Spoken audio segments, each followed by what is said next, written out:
The Twelfth Imam. The Twelfth Imam is a Christian fiction book written by Joel Sessis. Rosenberg. It revolves around the story of a CIA operative who destroys Iran's nuclear capability. Plot. The plot revolves around David Shirazi, a young CIA operative of Persian descent who is assigned to stop Iran from developing nuclear power. Background. The story starts in Iran in 1979 during the takeover of the American embassy in Tehran.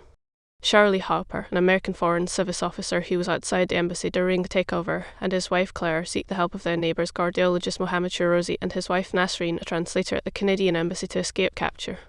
Through the help of the Canadian embassy and the CIA, the two couples succeed in escaping and making their way to the United States.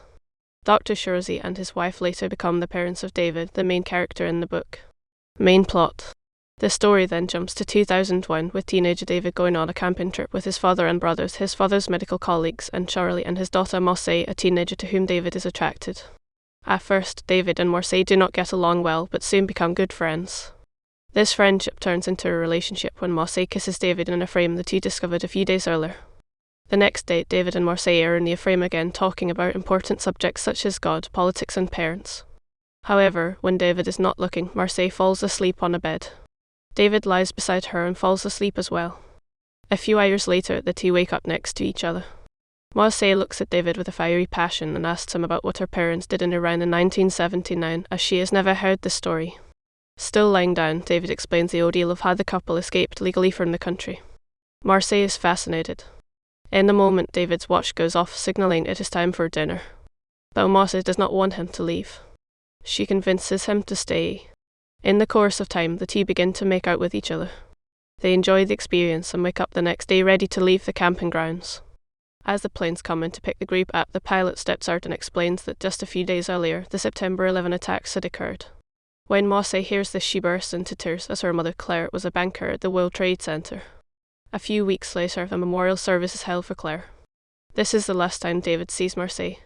He sends her letters that go unanswered. After a few months, David gives up.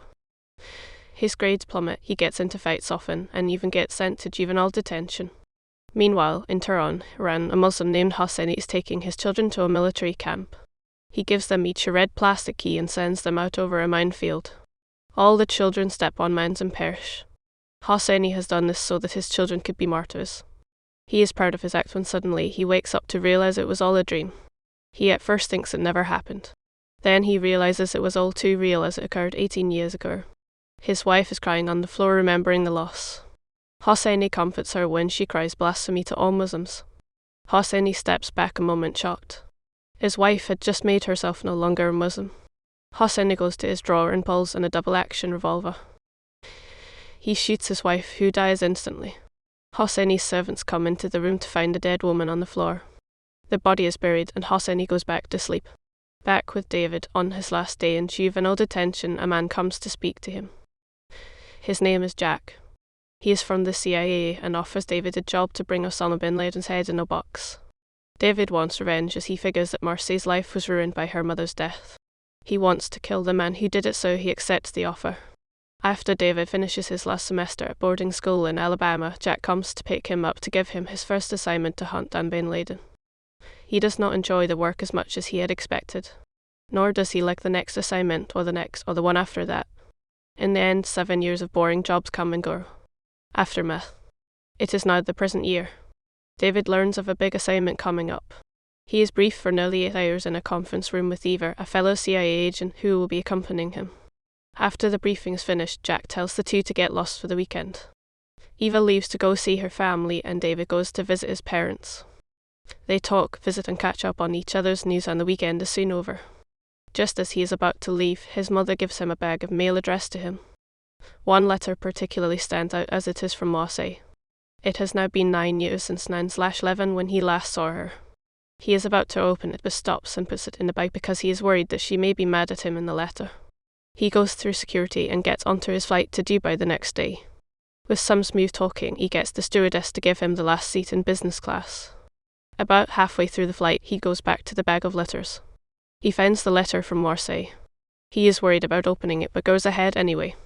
To his surprise, Marseille is actually coming to Syracuse in a month and would like to talk with him over coffee. David is thrilled and realizes he still might have a chance. When David arrives in Dubai, Eva greets him and tells him they need to go to Tehran. He would like to call Marseille, but there is no time. They rush to the flight and are soon in Iran. The next day in Tehran, David and Eva meet with the CEO of a major Iranian telecoms company. The man is not very happy and is rather angry with them.